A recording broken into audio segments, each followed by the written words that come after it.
Kamusta yung treatment niya? It went smoothly. Pero bago siya makatulog, tanong siya ng tanong tungkol sa Tito Jobert niya.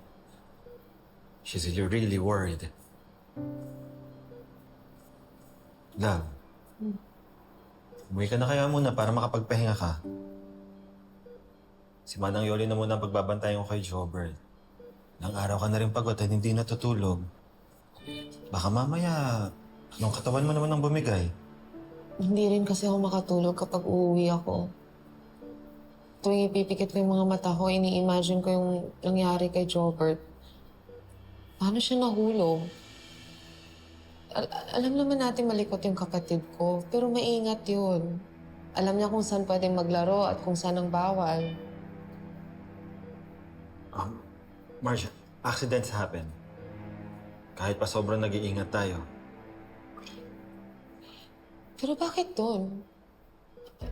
Ba't siya napunta doon sa part na yun ng mansyon, sa gardens? I mean, hindi pa siya nakakapunta doon. At madilim doon, love. Takot yun sa dilim. Iisip ko nga baka may hinahanap siya. Baka may sinusundan siya. Hindi naman yun basta-basta pupunta doon na walang dahilan. Narinig mo ba nung sigaw ni Ashley?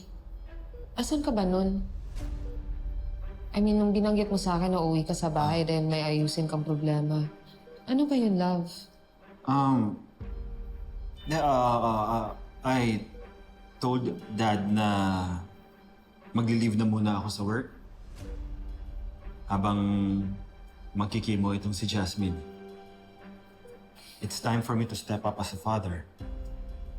Ako na muna ang magbabantay kay Jasmine para makafocus ka kay Jobert. Kailangan mo pang umuwi para sabihin yun? Ika naman. Kilala mo naman si Dad, di ba? Hindi ka naman siseryosohin nun kung hindi mo siya kakausapin ng masinsinan. Bakit, love? Hindi ka ba naniniwala sa akin? Of course I believe you. Ang weird lang kasi ng timing lahat.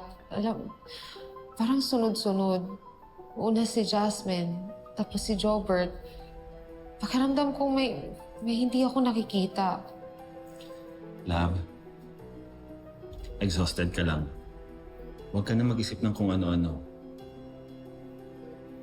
Basta, kahit ano mangyari, nandito lang ako. We'll do this together. At hinding-hindi kita iiwan, ha?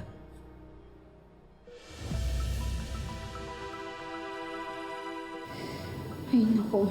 Wala nang katapusan yung mga problema ni Ma'am Marge. Nakakaawa naman. Oo nga eh. Grabe, no? Sunod-sunod yung kamalasan niya. Kapag lumala pa ang mga nangyayari, siya na mismo ang bibigay sa araw. Uy, ikaw ba? Huwag naman ganyan, uy. Kasi pag nagkataon, kawawa naman yung mga bata, si Jobert tsaka si Jasmine.